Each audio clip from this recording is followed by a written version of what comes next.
balon. Hindi may balon sa malapit sa bahay sa kapitbahay. Pinagtabo ko. Akala ko tuwan-tuwa magtabo. Ang pala, Papatay na. masakit daw yung braso. Hindi nga, promise. Bunga nung syempre. Kailangan nyo Ikaw, na mag-diet. Pinaralan ko talaga sa kanya yung buhay probinsya. Kasi sabi ko, Eh, yun na nga, pinaranas mo nga sa kanya. Hindi naman siya willing na Gawin. mag-convert dun sa kung anong tradition meron naaawa din tayo. naman ako. Do iba na ngayon, diga, iba na ngayon. Ipihit ka na lamang. Naaawa din naman ako sa kanya. Sumakay lang kami ng jeep, nagkasipon na. Diga. Eh tapos ikaw pa yung may ganang pumunta doon. Hindi ko naman kita ginadjudge kasi gusto mong mag-transfer doon.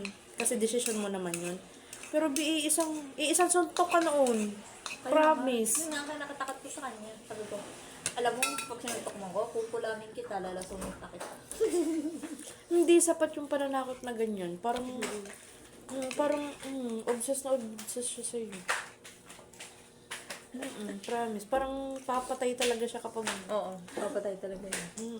Nagpakamatay na At saka wag mong ano yung sarili mo na siya yung magdadrive ng relasyon nyo, lalaki yun, dapat ikaw. Ganun nga sa abroad. Di ka Kuya Warren. ng babae, di ka. Di ka nagdadrive ng relasyon ay babae. Ano daw? Pagigising lang, ginaganyan mo na. Ang ate Kati Ayaw mo na makarecover. Ang ate Kati nandyan na? Both side. Both Eh, side hindi. Oo, both side. Pero para kasing lahat siya yung nasusunod, yung isa. Pangit naman yun. Dapat nagkakaintindihan nga rin kayo. Parang may... Kung sa trabaho may rules and regulation, dapat sa relationship din. po. Naka-vlog pa yun.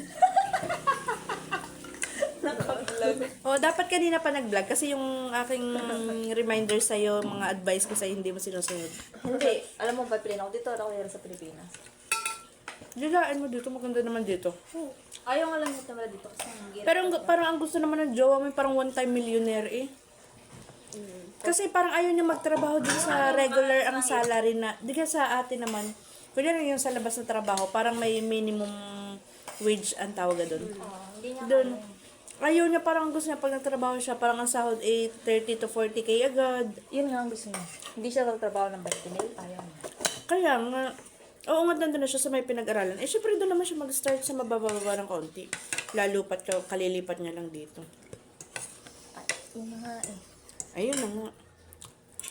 Hindi agad yung pwede magtrabaho pag pumunta ng Pilipinas ulit. Bakit? Eh, syempre, wala yung working permit. Siktin pa ng papel namin. Ay, doon may papel naman yung galing sa ano.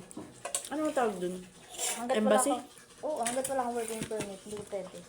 Kahit pa may spouse visa. Hindi ko tanggapin sa akin.